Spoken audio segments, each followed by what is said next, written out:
Hey everyone, it's Jimmy here with my usual quick reminder to hit the notification bell and turn on all notifications before we begin. Also, don't forget to drop a quick comment saying where you're watching from or what you're doing while listening. Imagine the sensation of standing in a muddy field in northern France, the air thick with the smell of wet earth and nervous sweat. It's October 1415.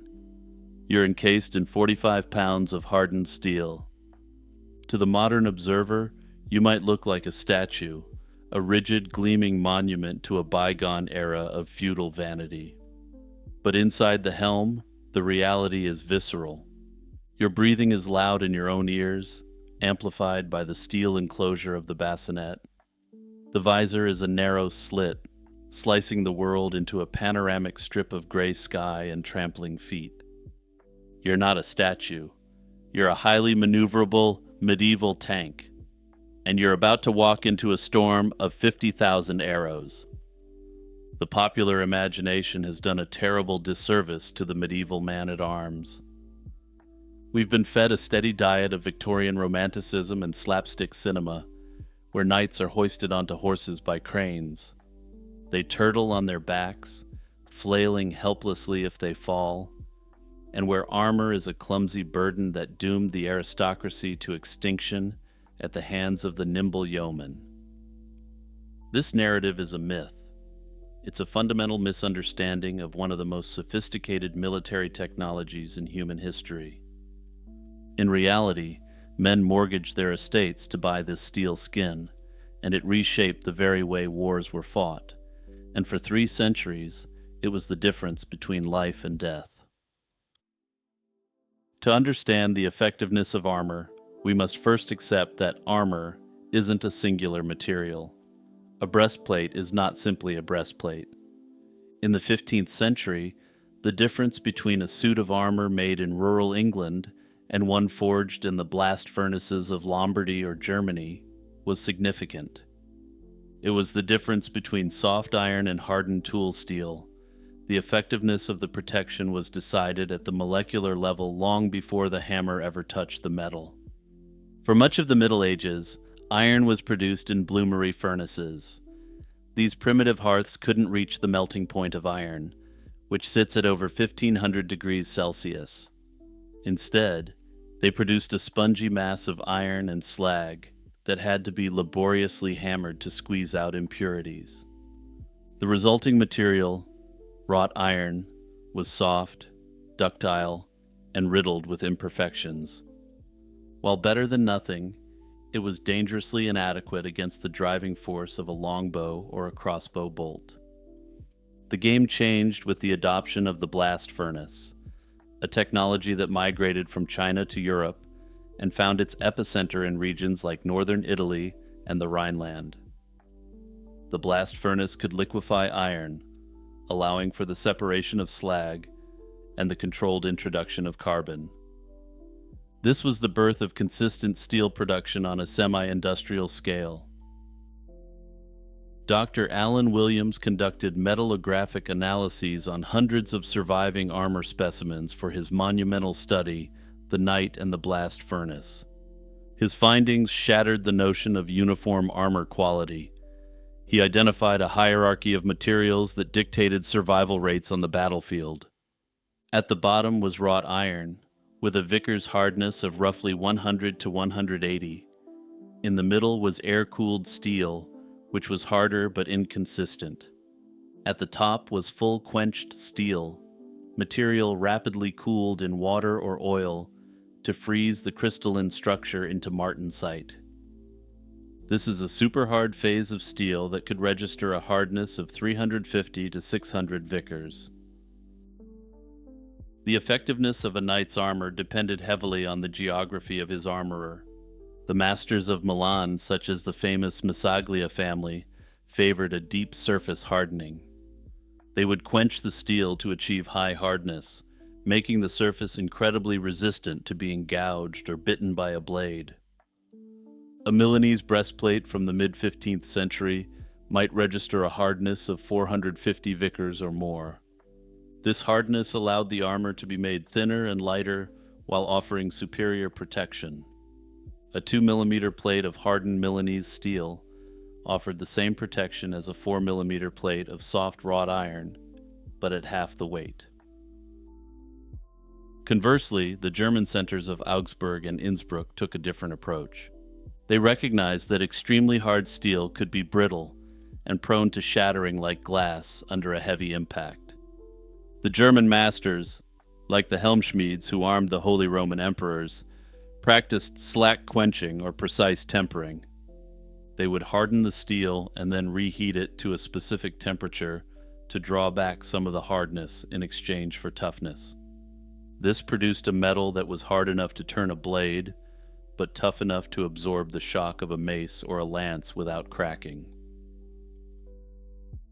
This metallurgical divergence created a stark inequality on the battlefield. We often read accounts of arrows hailing down and penetrating the thigh armor and breastplate. Other accounts describe arrows bouncing harmlessly off knights who bowed their heads into the storm. Both accounts are likely factually correct, occurring simultaneously on the same field. The wealthy nobility, wearing bespoke hardened steel from Milan or Augsburg, were effectively immune to the longbow at range. Their armor was hard enough that arrow points would very likely deform upon impact rather than bite, leaving knights bruised the next day, but otherwise unharmed. However, the vast majority of combatants couldn't afford such masterpieces. They wore armor often made of wrought iron or poor quality air-cooled steel. Cost records from the 15th century illuminate this divide. A full Milanese breastplate alone cost 1 year of highly skilled labor and wages in northern Italy. Simply put, this state-of-the-art equipment was out of reach even for many lower members of the nobility.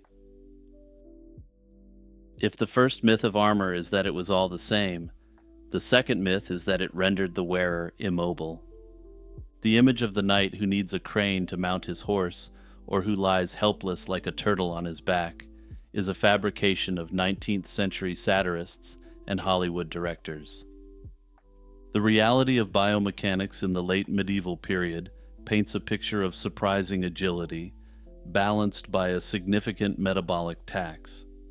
Plate armor wasn't a solid shell, but rather a system of articulated pieces connected by sliding rivets and internal leatherwork. This design mimicked the exoskeleton of a crustacean, allowing the plates to collapse and expand with the movement of the body. A well-fitted suit of 15th century armor, known as a harness, allowed for nearly the full range of human motion. Historical sources and modern reconstructions demonstrate that a man in full harness could perform a wide variety of athletic actions. They could mount a horse without stirrups, perform a somersault or cartwheel, climb a ladder, sprint for short distances, and stand up from a prone position in seconds. The myth of the knight being horsed via a crane likely comes from a misunderstanding of tournament armor versus field armor. In the 16th century, specialized armor for the joust was indeed extremely heavy and restrictive, sometimes locking the neck and left arm in place for safety. But this was sports equipment, not combat gear. Judging field effectiveness by jousting armor is akin to judging a modern soldier's combat mobility by looking at football equipment. While the knight was mobile, he wasn't fully unaffected. The weight of a full field harness ranged from 45 to 65 pounds. This is actually less than the combat load of a modern infantryman, which can exceed 100 pounds. The relationship between the English longbow and plate armor is one of the most debated topics in military history. The traditional narrative holds that the longbow ended the age of the knight. The evidence, however, suggests that plate armor was actually a highly successful response to the longbow, and for decades, it won the argument. For an arrow to eliminate an armored man, it must pierce the plate, penetrate the padding underneath, and enter the body with enough energy to cause a lethal wound. Experiments using war bows and varying qualities of plate has shown that this is incredibly difficult against high-quality armor. Against a Milanese breastplate of hardened steel, The arrow point is often softer than the armor. Upon impact, the energy isn't spent penetrating the plate. Instead, the arrow tip shatters or curls, and the arrow bounces off. Another factor that makes the comparison to modern tanks particularly appropriate is that armor designers relied on an advanced understanding of geometry. The shape of the breastplate and the sharp angles of the helmet were designed to ensure that an arrow almost never struck at a perpendicular angle. If an arrow strikes a plate at a 60-degree angle, the effective thickness of the metal doubles. A 2mm plate behaves like a 4mm plate. Furthermore, the smooth, polished surface of white armor encouraged the point to skid. A skidding arrow dissipates its energy laterally rather than driving it into the target. This is why the crease or stop rib on some breastplates existed, to catch a sliding point before it skidded up into the throat. Of course, I know some of you are thinking that if this armor was so good, how does one explain the French disaster at Agincourt? The answer lies in volume and probability. A single arrow might not penetrate a breastplate, but 50,000 arrows raining down creates a statistical certainty of finding a weak point. The armor wasn't uniform. While the breastplate and helmet were thick and hard, the limb defenses were often thinner to save weight. The joints were covered only by mail or the gambeson. The primary effect of the arrow storm was likely suppression. To protect their faces, knights had to lower their heads, which blinded them. The constant hammering of arrows against the plate was physically battering and psychologically terrifying. It forced the knights to bunch together for mutual protection, leading to the fatal crush. Moreover, the horse was the Achilles' heel. Even if the knight was invulnerable, his mount was not. Once the horse was shot, the knight fell. A fallen knight in deep mud, exhausted from the campaign as a whole in the heat, was vulnerable not to arrows, but to a knife through the visor. Joan of Arc offers a documented case of armor's protective value. At Orléans, she was struck by an arrow in the area between the neck and shoulder, a classic gap. The arrow penetrated, but it was merely a flesh wound. She was back in the fight days later. At Jargeau, a stone projectile hit her helmet, splitting it, but she survived. Without the armor, these hits would have been instant fatalities. The armor converted lethal kinetic events into survivable injuries. The effectiveness of plate armor was so profound that it forced a complete rewriting of martial arts manuals. The shield, which had been the soldier's primary defense for millennia, virtually disappeared among the heavily armored class by the mid-15th century. This is the ultimate testament to the armor's reliability. You don't throw away your shield unless you trust your breastplate with your life. With the left hand freed from the shield, soldiers adopted massive two-handed weapons designed to overcome the protection they faced. The poleaxe became a popular knightly weapon, something that was allowed only by the literal dropping of the shield. It combined a hammer face to deliver concussive shock, a heavy spike to pierce the plate, and a fluke to hook legs and trip the opponent. The halberd and the two-handed sword also rose to prominence, used not for slashing, which was useless against plate, but as levers and thrusting tools. German and Italian fight books detail specific techniques for fighting in armor, known as Harnischfechten. One such technique was half-swording, where the fighter would grip his own sword blade with his left hand to use the sword like a short spear. This allowed for precise, powerful thrusts aimed at the gaps, the eye slits, the armpits, the groin, and the palms of the hands. Another technique was the Mordhau, where the fighter would invert the sword, holding it by the blade and striking the opponent with the heavy pommel or crossguard. This turned the sword into a makeshift mace, delivering blunt force trauma to concuss the enemy through his helmet. Combat often devolved into grappling. If you couldn't penetrate the armor, you had to throw the opponent to the ground. Once he was pinned, you could draw a dagger and finish him through the visor or the armpit. That said, in general, if your opponent was wearing an expensive suit of armor, your goal was to capture and ransom him, not to finish him off. The next obvious question is that if plate armor was so effective, what was the cause of its decline? The answer isn't that guns made armor useless overnight. In fact, armor and guns coexisted for over 300 years. The decline was a slow, agonizing process of economic and physical exhaustion. As firearms like the arquebus and the musket became common in the 16th century, armorers responded by thickening the steel.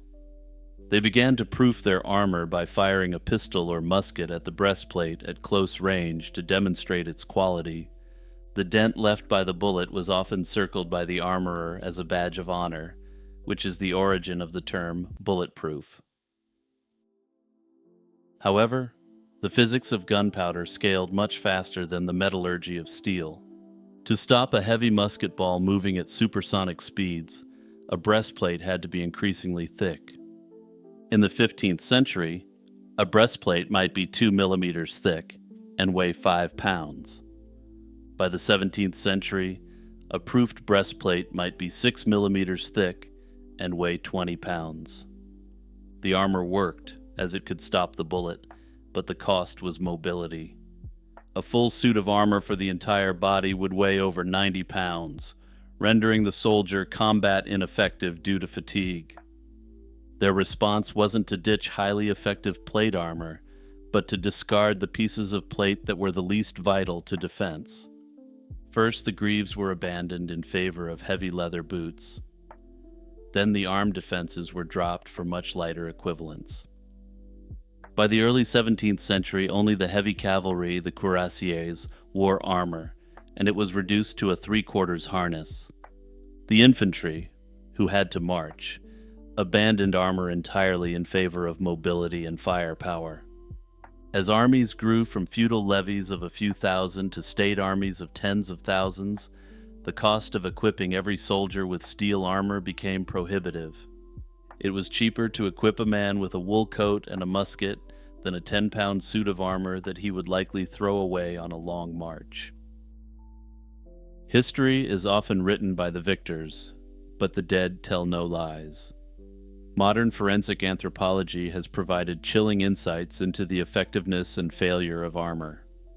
The discovery of King Richard III's remains under a car park in Leicester provided a unique opportunity to audit a king's armor. Richard was cut down at the Battle of Bosworth in 1485. The skeletal analysis revealed that Richard suffered multiple severe injuries to the skull, including a slice off the back of the head and a thrust through the base of the skull. This suggests his helmet was forcibly removed or lost in the melee. Crucially, there were almost no defensive wounds on his arms or hands, and no damage to the ribs or spine. The conclusion is that his armor worked perfectly. It protected his torso and limbs during the fighting. He only died when he was unhorsed, surrounded, and his head protection was compromised. Plate armor was highly effective and turned the wearer into a highly mobile tank on the battlefield. It didn't make men immortal, but for 300 years, it fundamentally broke the balance of power between offense and defense. It forced the invention of new weapons. It forced the abandonment of the shield. It turned lethal arrows into bruises and fatal slashes into glancing scratches.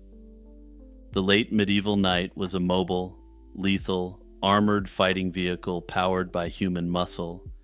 He could run, jump, and climb. He could wade through a storm of arrows that would have annihilated a Roman legion. The demise of plate armor wasn't a failure of design, but a failure of physics against the immense chemical energy of gunpowder. Even today, soldiers wear ceramic plates in their vests to stop bullets. The materials have changed, but the goal is the same: to make sure the warrior is a survivor as well. Hey everyone, before we go on, just hitting you with a quick reminder to hit that subscribe button and notification bell if you haven't done so already. Also, consider buying a YouTube membership or joining the Patreon if you want to take your support for my work to the next level. History is often written by the victors, but legend has a way of belonging to the defeated. In the dark, dense woodlands of 16th century Germany, a nobleman rode not with his peers, but against them. He carried a sword that, according to enduring myth, bore a scratching on its blade that read, Nulla crux, nulla corona, no cross, no crown. This was Florian Geyer, a high-born diplomat who chose to lead an army of peasants, a man who burned the castles of his cousins to free the serfs from servitude. To understand Geyer is to look into the fractured soul of the German Reformation. He personifies a moment when the medieval order was cracking under the weight of gunpowder, printing presses, and a radical new theology that whispered of equality. Florian Geyer von Giebelstadt wasn't born to radicalism to any degree. He was born to some of the highest tiers of privilege. Entering the world around 1490 at his family's ancestral seat, Giebelstadt Castle in Lower Franconia, he belonged to the Reichsritterschaft, the imperial knighthood. These were not the high princes who ruled vast territories like Saxony or Bavaria, but the lower nobility who answered only to the Holy Roman Emperor. They were a proud martial class, but one that was slowly dying. The rise of centralized princely states and the inflation of the 16th century were squeezing the knights into irrelevance. This fostered a deep resentment against both the powerful territorial princes and the wealthy Catholic clergy who were completely exempt from taxation. Geyer, however, was no rustic robber baron. He was a man of the world. Before the drums of war began to beat, he carved out a successful career as a diplomat and military advisor. Records place him in the service of Casimir, Margrave of Brandenburg-Kulmbach, and later Albrecht, Duke of Brandenburg-Prussia. His skills were such that he was entrusted with delicate negotiations to end the Polish-Teutonic War in 1521, a conflict that had ravaged the eastern frontiers of the empire. He traveled to foreign courts, potentially even to England, and moved in circles that exposed him to the humanist current sweeping the continent. Crucially, in 1523, Geyer traveled to Wittenberg. There, in the epicenter of the Protestant Reformation, he likely met Martin Luther. While many nobles saw Luther's break with Rome as a convenient excuse to seize church lands, Geyer seems to have absorbed the movement's deeper, more dangerous implications. If all men were priests in the eyes of God, as Luther preached, by what right did a bishop or a count hold the power of life and death over a farmer? This question would eventually lead Geyer to trade his diplomat's quill for a rebel's sword. The explosion came in 1524. It began, as legends often say, with a trivial indignity, a countess in the Black Forest demanding peasants stop their harvest. This powerful ruler, according to the lore, ordered these peasants to collect snail shells for her jewelry, rather than the food to provide for their families. Whether fact or fiction, this incident, or something similar, ignited a powder keg of grievances in the region. By early 1525, the uprising had engulfed Swabia and Franconia in what is now southeastern Germany. The rebels weren't merely rioting, they were organizing something bigger, and perhaps hoping to achieve something like the peasants in Dithmarschen had done. In northern Germany, there were a number of peasant republics, which were nominally owned by a noble or a bishop, but which in actuality were completely self-governing. While it's not clear if this precedence was an influence, it's highly likely someone like Florian Geyer would have been aware of these plucky peasant polities. The rebels produced the 12 Articles, a manifesto demanding the abolition of serfdom, the right to elect pastors, and the restoration of communal hunting and fishing rights. Into this chaos rode Florian Geyer. He arrived in the imperial city of Rothenburg ob der Tauber, not to suppress the revolt, but to join it. He utilized his military experience to forge a unit that would become legendary, the Schwarzer Haufen, or Black Company.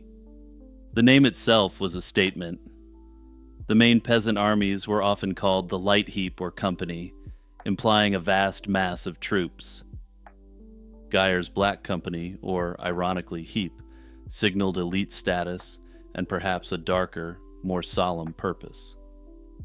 Comprising roughly 600 men, the unit was a mix of radicalized but well-off peasants, professional soldiers, and impoverished knights, some of whom were Geyer's own vassals. Unlike the chaotic mobs armed with flails, the Black Company was disciplined. Geyer drilled them in tactics and forbade looting for personal gain. They became the shock troops of the Franconian Rebellion, and the only time in European history that a peasant rebellion ever fielded heavy cavalry. Their strategy was brutal but effective. They targeted the fortified castles and monasteries that served as the power bases of the nobility. Geyer's men moved through the Neckar Valley and the Odenwald, burning strongholds to deny them to the enemy. It was a campaign of scorched stone. They forced powerful lords to swear allegiance to the 12 Articles, turning the feudal hierarchy upside down. To their enemies, this inversion was a challenge to the natural order that God himself had ordained for the world, making these rebels heretical on a number of different levels. However, fissures soon appeared within the rebel leadership. Geyer was a radical who believed in the total restructuring of the empire. He found himself at odds with other leaders like Götz von Berlichingen, the famous Knight with the Iron Hand, a mercenary who had joined the peasants under duress. While Götz negotiated, Geyer burned. He understood that there could be no return to the status quo. They had to win, or they would die. The dream of a peasant republic began to collapse in May 1525.